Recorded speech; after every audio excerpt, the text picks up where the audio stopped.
What's up guys, I'm back once again to transform your Fallout 4 experience, and in today's episode we're going to be focusing on turning your Fallout 4 into a modern FPS. I mean, the game is 5 years old at this point, but after we're done with it, it's going to feel like it was released yesterday.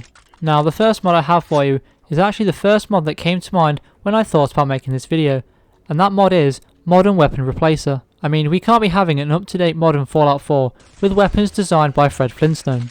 Now, I'm using the all-in-one version of this mod, and it has a lot of options. If you're only interested in swapping one or two weapons, I would definitely recommend using the more specific weapon replacers. However, if you are looking to replace every single weapon in the game, this is the one you want. Unfortunately, this means you're going to have to download a lot of weapon mods to achieve the same results, but the game's been out for 5 years, let's face it, we're all playing with weapon mods anyway. A couple of examples from the setup that I use is the SMG is swapped for the UMP45 and the assault rifle for the RU556. These are two weapons in the game that I was severely disappointed with and felt were in desperate need of an upgrade, so that's exactly what I did. And by upgrade, I mean completely replace them. As well as this, I also replaced all pipe weapons with the MP7. I don't know about you guys, but after hundreds of hours in Fallout 4, I am tired of seeing pipe weapons. Now every time that I would find a pipe gun, I instead find an MP7. This does mean that unfortunately, I do need to scrap a lot of MP7s, but in my opinion, that is a very small price to pay. Now, as the name says, this mod is a replacer. This even goes as far as uniques. For example, this is Kellogg's pistol, but I've swapped it for the MP412. This is the Kiloton Radiant rifle, but I've swapped it for the Chris Vector, one of my personal favourites. This is Spray and Pray, a unique SMG, which I've swapped for the UMP45. And finally, this is the Ashmaker, which I've swapped for the personal minigun. Now, maybe what I've just explained is quite self-explanatory, but it's certainly something to consider when choosing what weapons to replace, as many uniques in the game are guaranteed or even very easy to get your hands on. Now, there is a bit of an issue with this mod in that some weapons will spawn broken, and by that I mean the weapon doesn't look like a weapon. If this does happen, simply take it to a weapons workbench and start applying upgrades to it. Eventually the game will realise it's the weapon you've replaced and not the base weapon. Now, I'm not a modder or anything, so I don't know if that's exactly how it works, but it's how it seems, and as you can see, the weapon now works perfectly. Also, another thing to consider if you're planning on installing this mod is it is severely going to change the balancing of your game, as you're swapping weapons with pretty low base damage for weapons which have significantly higher base damage and are fully automatic. Easy is going to feel like normal, normal is going to feel like hard, and survival is going to feel like clocking in at work. Okay, so we've made all of the weapons in the game up to date and super modern, but now we need to add some armor to go alongside it. We can't be running around with modern weapons whilst rocking raider armor. I mean, we could use combat armor, but even that's not going to cut it. So to fix this issue, we're going to be using the mod Tactical Armor. What this mod is going to do is add a bunch of craftable modern armors into the game. Naturally, you can get this for yourself by going to any chem station and looking under the Tactical Armor section. None of these armors have any perk requirements, but you are going to need a small amount of crafting materials. And of course, this armor will work on both males and females. Now, in these screenshots, my characters are wearing all of the pieces of armor. This is because each piece has its own slot. The tactical armor itself is actually the under armor.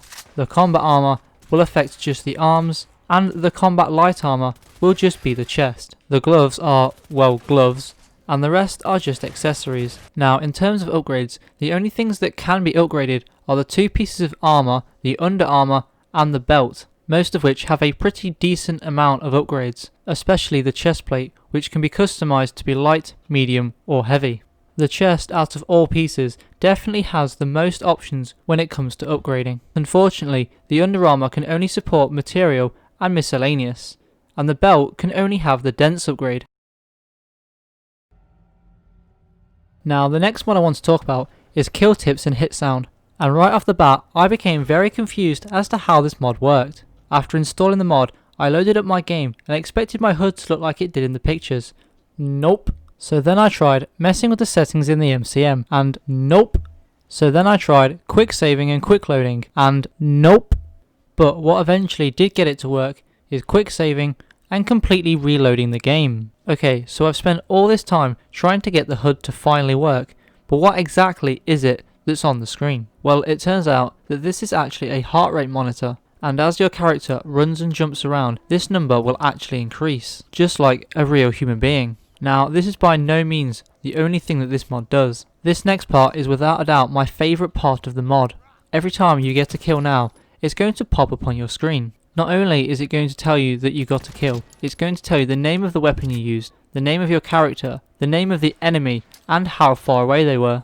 And if that wasn't enough, the image itself will actually change based on the weapon you're using. This also supports a very wide variety of weapon mods. Now, these are just a few that I had installed, but the mod actually supports a lot more. I absolutely love the attention to detail on these pop-ups. At this point, why even play an online shooter when you can just make your Fallout 4 feel like an online shooter? Now, in terms of the hit sounds and kill sounds, you have a few to choose from, most of these sounds being from either Call of Duty or Battlefield.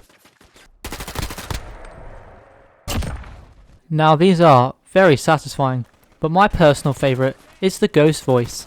Beautiful. This is because this is the closest thing that I can get to having friends to play with. Copy that. Main floor clear. Anyway, getting back on the subject, one of my favourite things to do with this mod is to see how far away I can kill enemies. Unfortunately, the game wasn't really designed for this, but that doesn't stop me from trying. At the moment, my personal best is 80 meters. Now, for this week's weapon mod, I was tied between two, and it genuinely took me days to decide which one I was going to review. But in the end, I decided to go for the newer mod so that the mod author could get more exposure. But I really don't think it needs my help, as it's already one of the hot mods of the week, and that mod is the GIAT FAMAS. I'm probably butchering the pronunciation of that word, just as I do for every weapon mod I review. But anyway, moving on. To acquire this weapon, you have one of three options. After loading into the wasteland for the first time, you'll have this pop on your screen. The first option will have you find the weapon via quest. The second option completely skips the quest and shows you the options on how to add this weapon to the leveled list. And the third option simply adds the weapon to your inventory. Naturally though, we're going to take option 1, because if there's one thing I love, it's when weapon mod authors add a quest to acquire their weapon. Anyway, taking a look at our quest log, we discover that we need to head to Hub City Auto Wreckers. After clearing out all of the raiders, we can lower the crane arm, which will allow us access to the bridge. Making our way to the end of the bridge, we will find a trailer, and inside that trailer will be a case containing the FAMAS. And of course, taking the FAMAS will complete the quest.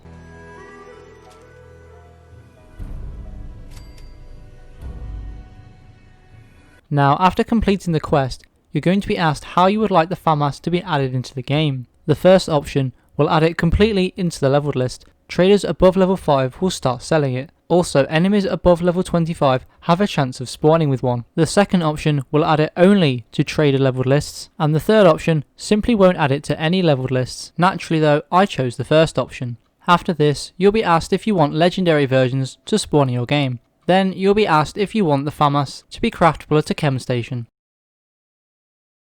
Now, in terms of how good the weapon is, I can honestly say it's definitely one of the better weapon mods. In fact, I'd even go as far as to say that this is one of my favourite weapon mods that I've ever downloaded. And I've downloaded quite a lot of them.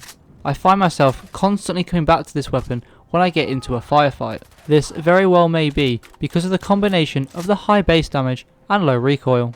Not to mention the fantastic job that the mod author has done with the animations of this weapon. And the good things about it don't stop there. This weapon has a ton of customization options. Going over them real quick, it has 27 receivers ranging from semi-automatic, full automatic and burst fire, 3 barrels, 8 stocks, 6 attachments including none at all, 8 different magazines, 13 sights, most of which you'll recognise if you frequently download weapon mods, 3 suppressors, an upper rail attachment, 3 kinds of bipods, including none at all, 2 materials, and finally a damage option to balance the weapon to your liking. Like I said, this weapon has a ton of customization options, and I really think it will take you a long time to get bored of this weapon. Now, if you're looking for a unique version, this mod has you sorted as well. If you travel to Quincy Ruins, you can pick up the Ve Victus. Unfortunately though, I wasn't able to capture footage of it dropping, as I wasn't recording and did not expect to find it.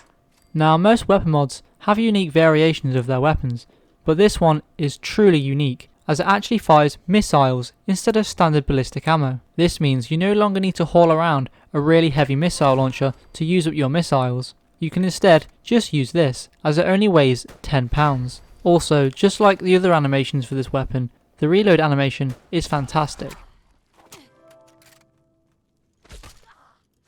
Now in terms of upgrades, there really isn't any, unless you have a legendary modification mod. Also, since recording this video, there has been an update to kill tips and hit sound to include the FAMAS. Anyway, that pretty much covers it for the mod, and the video for that matter. I hope you all enjoyed the mods here today, and if you did, don't forget to hit that subscribe button, and I hope to see you all in the next video.